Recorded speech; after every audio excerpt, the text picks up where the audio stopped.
How many of you want to be wealthy and famous and do something you love?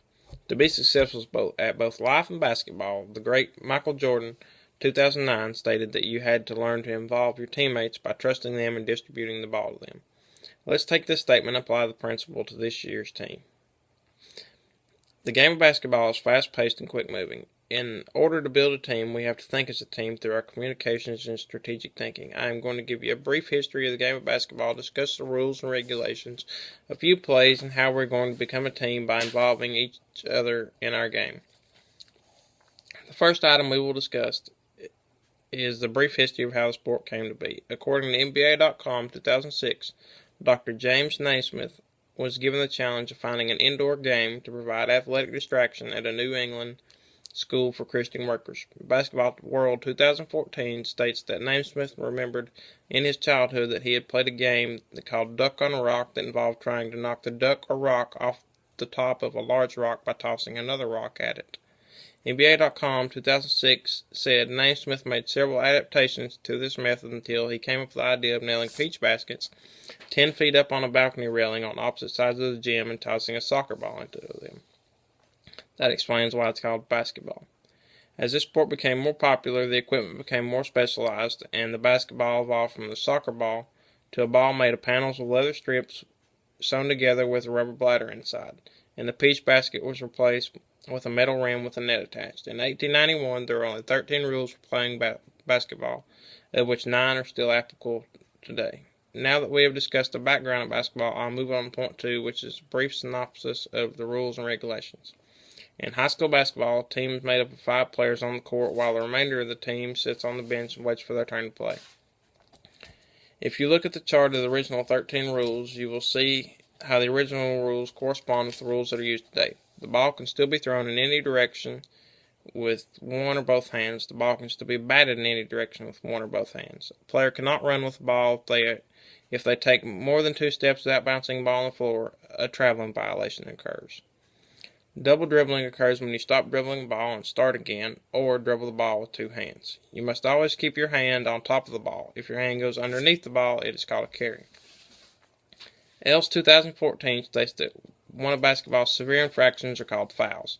There are 2 kinds of personal fouls, which involves illegal contact between 2 players from opposite teams. If contact is made beyond what is thought to be reasonable, then you have committed a personal foul. Here at Granger High School, showing respect to our audience, fellow players, opposing team, and referees is to be done at all times. Neither the coaching staff nor the team shall commit a technical foul by disrespecting anyone, using foul language at any time, or any action that could be perceived as disrespectful. I hope everyone understands and adheres to this rule. Now that we have discussed the rules, let's move on to the third point, some of the plays. The main objective in basketball is to score the most points and to keep the opposing team from scoring. Each player is going to be assigned a position. The tallest player is the center. The tallest player is going to play center, or the 5 position. Your job is to protect the basket and to rebound. Positions 3 and 4 are the forwards. Your main job is to score points and on defense, seek rebounds and steal. But remember and be careful not to foul. 1 and 2, you are the guards. Your job is exactly what it sounds like. Guard your opponent and distribute the ball. Play starts with jump ball at center court and stops when the ball goes out of bounds.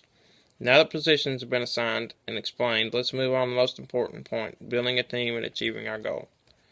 Arlett 2015 states that in basketball, getting everyone to play the right position of the court is instrumental to success.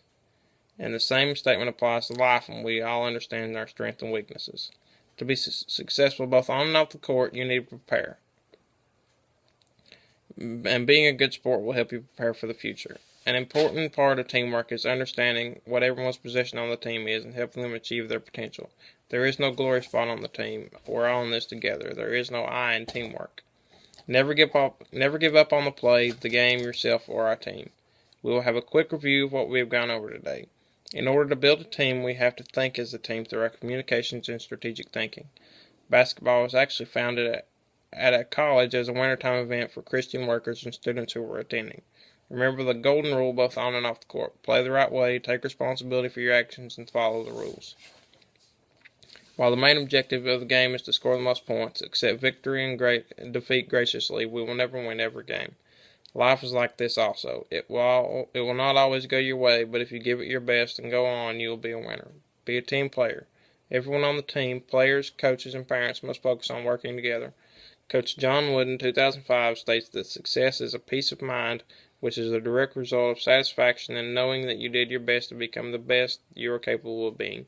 That is what I want this team to be, their personal best, on and off the court.